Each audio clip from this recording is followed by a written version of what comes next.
live stream interview Thursday at 8:30 p.m. Welcome, everybody. We're back in it. We got Tulangua here tonight. Super excited. We got Alan, we've got Amari, Jimmy's on the way. Good to see you guys. This is the first time we've done one of these in person. We've had lots of talks, but the first time we've done one face to face like this. How you guys feeling? Feeling blessed to be able to look at your face. You know, I don't think I even. Yo, we got Jimmy. How you feeling, bro? Jaime, Up. ¿cómo Besides estás, my back. baby? Jimmy, you were supposed to be in here with the Anyway. leather jacket, my dude. What's up, Jared? said- What you doing? Good, bro. Good. Happy to be here with you guys. Happy to talk about the new song, and just catch up with you guys. See how you've been feeling. First things first. I think it was a little bit of a play on words, but I want to make sure I say the song right. Is it "And I'm Gone"? And I'm gone. You're a That's smart man, right. Jared. So I really love I really love the description. Short and sweet here, but it says, the song is "Love Me Well or Leave Me Alone" energy, and the first thing I thought of was the Jay-Z interlude, "Either Love Me or Leave Me Alone." But what's the whole message behind the song? Like, how did it come to be? I've listened to it like 10 times, and really love it. I feel like it's a different sound than what I've heard from you guys before, but how did it come to be? Like, walk me through the whole process.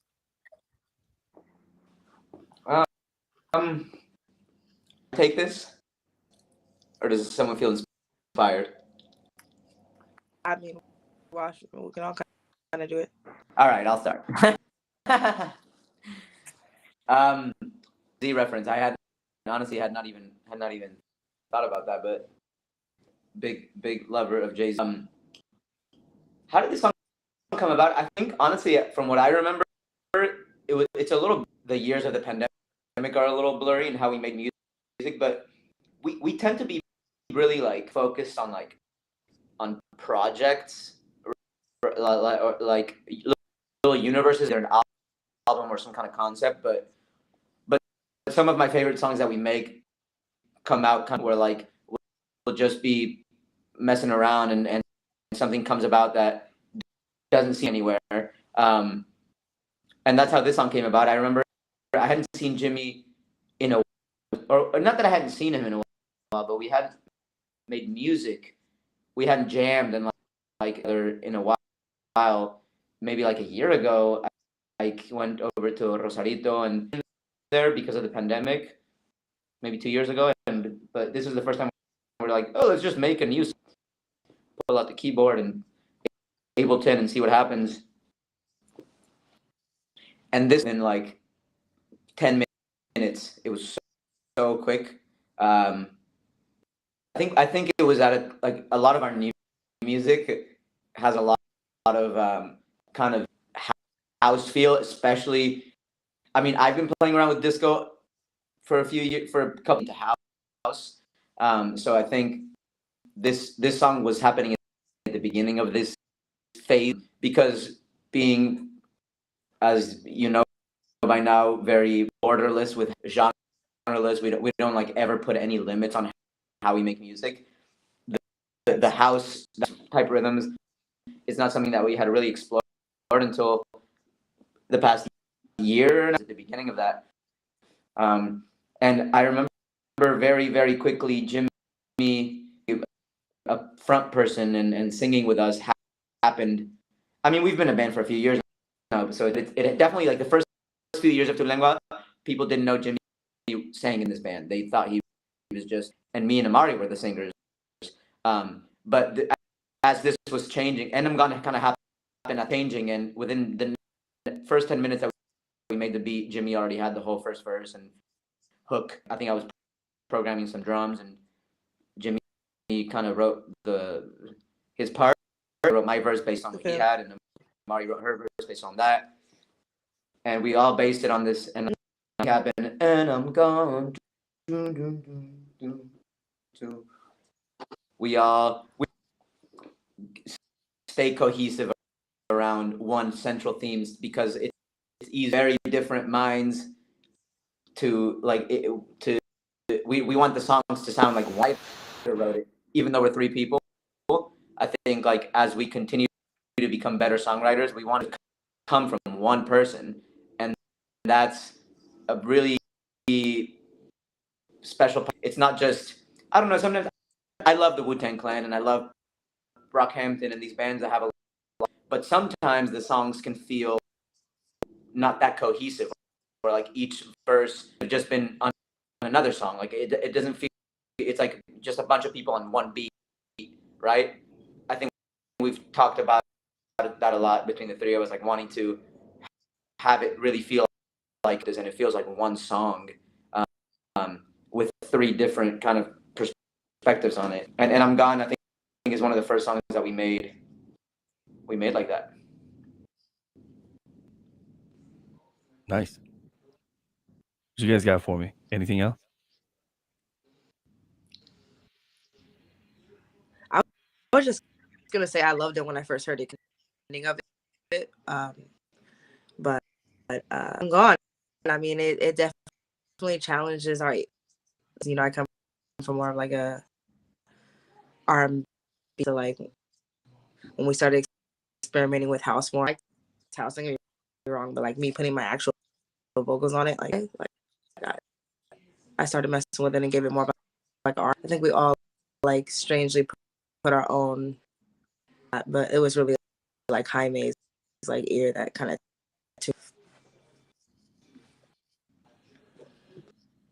Jaimito, can you hear us? Love it. I'm having a really hard. I can't hear. I'm just really focusing on the words because I'm here in Mexico, but I'm getting like a little weird signal. So I pay attention here. From me Jimmy, I can hear too, or just from Amari? you two are cutting out just a little bit. Amari and Alan, both of you are cutting out just a little bit. Jimmy, you're coming through clear for me, bro. Clear as fuck. Yeah, Jimmy cutting out for me. What? Yeah. Yeah, Jimmy, don't blame Mexico, bro. I can hear you pretty good. It's the only cutting out for me. No, pero aquí se me va a enseñar una madre. Maybe it's this house. I don't know. But yeah, and I'm gone, bro. I just got possessed. Yo, will you turn your phone by the spirit of the sideways, Jimmy? Sims. Yeah, turn Does it. it work? I think. I guess I not. don't think it did work. Oh, you gotta unlock it. It ain't working, You son. gotta unlock it. Oh shit. Hey, It would have been way wearing pants. yo, if he had no pants on right there, that would have been like classic right then. What's up, baby? Yeah, I'm literally doing it right now. Show me your socks. That shit. Baby. Flip it. What the fuck? Okay, guys. It's because you have it unlocked. Your phone. Yo, what the fuck? I promise you. Please, we'll Anyway, will we'll. make it through. And Yeah, this is prosper. funny. Damn. Yeah, no, I love this shit. Technology for me, man. I hope Jimmy can hear me All because right, just stop trying to turn it. Just I threatened Alan with the hardest question that I was ever going to ask Alan, and I really needed Jimmy to be present for this. okay. In your promo video on YouTube for Las Californias, Amari's walking, and the two of you are running, and Jimmy smoked you, bro.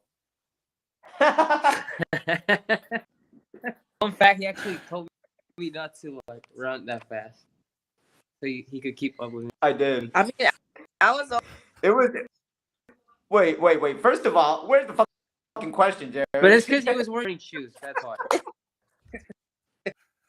I was not prepared to run that day. I was working, and I'm like, and Jimmy was trying to sprint. I'm like, yo, dude, you gotta slow down. Take it slow. Yeah, I had the Nikes on, bro. Yeah, Jimmy's got wheels, bro. And So I guess the question is, when did you go so? Well, like, how did you turn so slow, Alan?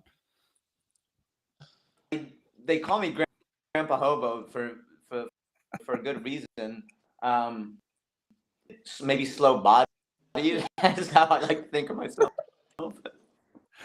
Built for comfort, not for speed, right? Built for Built for- comfort, not for speed.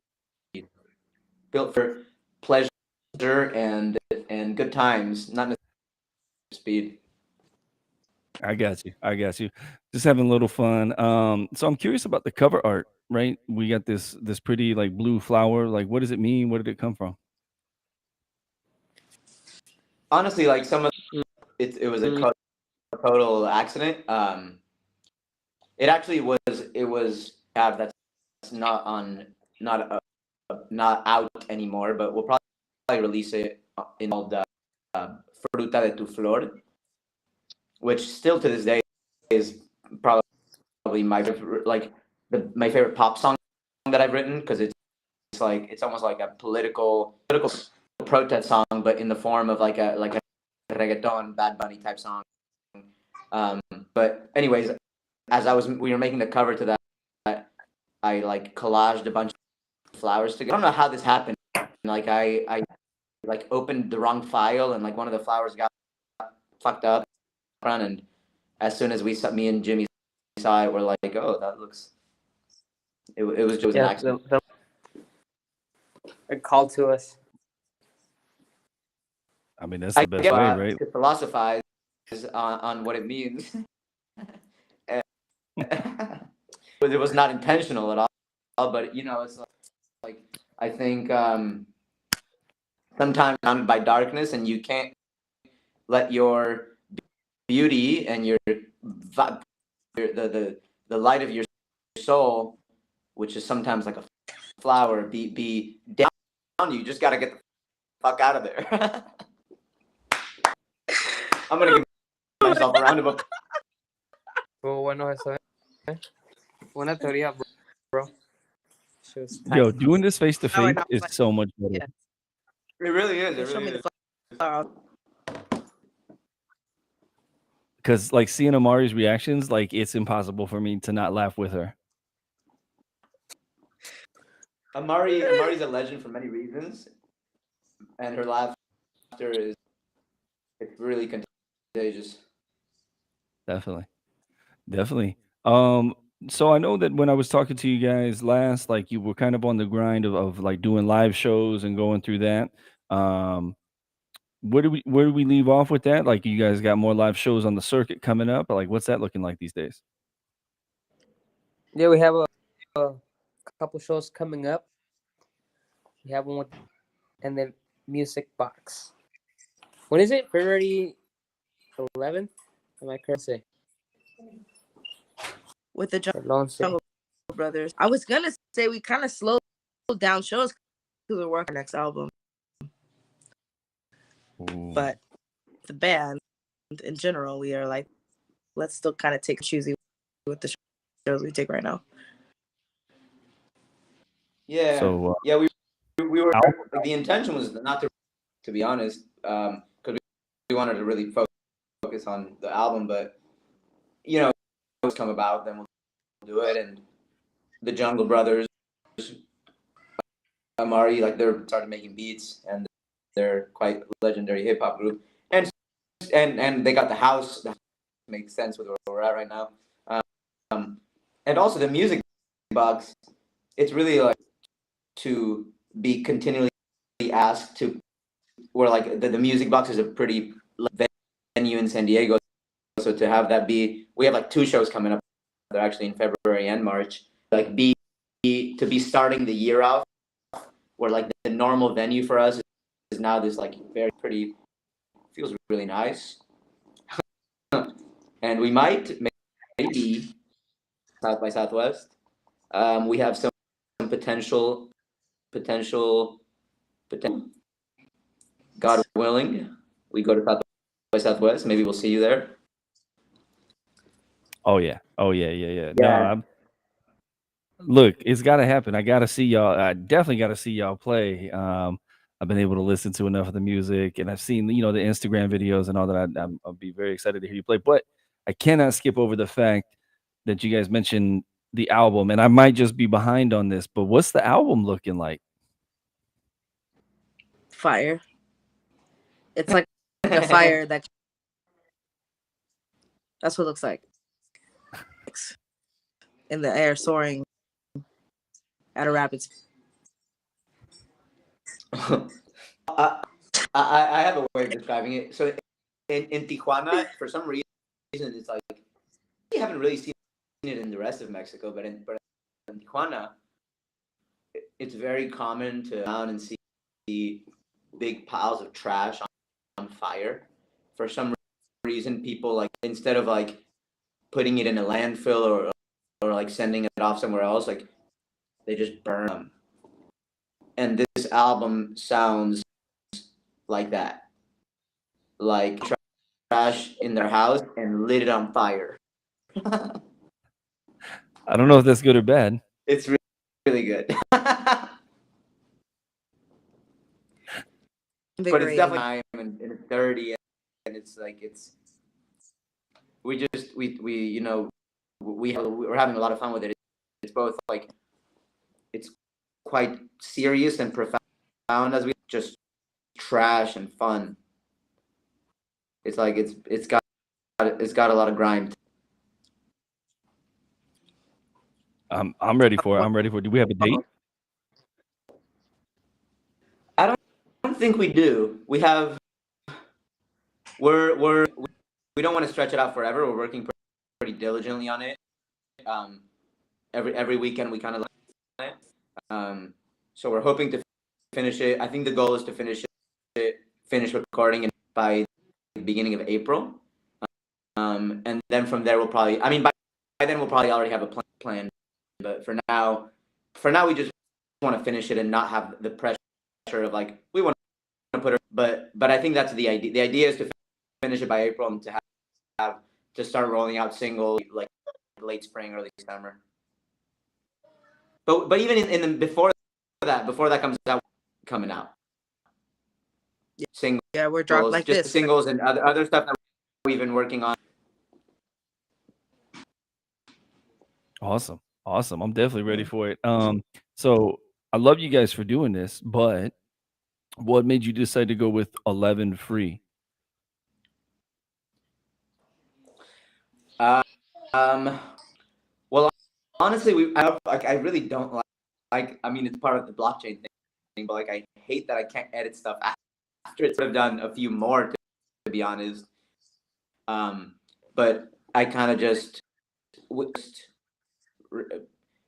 kind of like give gifts to the people who are there for let people have music. I mean, yeah, music is livelihood and our like the thing that fuels us, and we want to obviously be able to always support at the same time. It's also like a gift to people we love and people who support us. So I think fun to balance that with Web3 is really nice, where we can choose how we share the music with people, whereas before there was more limits, like you don't have. And I think it's cool that we can have both, like be able to reward collectors. Collectors is a word that I like, but I don't love yet. It's more like people who support us, who have them feel like we, just like how they've shown up for us to support us. We're, hey, we want this music to be for you too. So 11 to 22 is our favorite number, 22. So we just said, hey, let's do 11, buy it. And I think we're always going to keep doing that. As we're minting more music, we'll probably a little pot of it for our collectors to have, with the same idea that you want the people who love you the most, or who love your music the most, like closest to the something like that. Yeah, that makes sense. Well, look, man, I'm all for it. Do want to give you guys piece just to say your piece is you have different handles in different places. So like I know on Twitter it's at Tutu Lengua, right? Yeah. Is it like that everywhere, or is it's different in different spots, right? Yeah, it's different in different spots, depending on what handles are available. Just actually, we just where we were able to secure lengua on TikTok, which is the only place that we've been able to do that. Because I like lengua está nice, even though I love that handle, I love that phrase. It was because 2 years ago when that page was made. But yeah, it's a little different on each flavors of Tu Lengua. All right. Well, just trying to let everybody know, look for Tu Lengua. Like you can find it. Yeah, there we go. We got get the banner across the bottom right there. That's on Twitter at least. And I want to encourage everybody to pull up. Music goes live for all collectors. If you previously collected, you can try to get there first for a free version. There's 11 of them tomorrow. If you don't make it there, tomorrow, 9 p.m. Eastern, you can get in on the sale. It's a dope song. I'm excited for everybody to hear it. I think you guys really put your foot in it this time. Like it's a good one. I'm excited to see, what comes from the album. I'm a big fan of what you guys do. It's just there's like so many different things that we can go with this. One of the probably another important question. Jimmy, does Alan ever ask to borrow your leather jacket? No, I actually borrow his leather jackets. Actually, this Hey, jacket. he wore it better, right? Now, it's Alan's. Straight up, Mine? Alan's jackets. That's hilarious. In my house, I'm always wearing like, this is my brother's. My brothers, I'm always tend to be wearing one of their clothes, and now Jimmy joined the family. Oh, beautiful. Well, look, I'll hand it over to you. The floor is yours. You guys can say whatever piece you want, and then we'll peace out.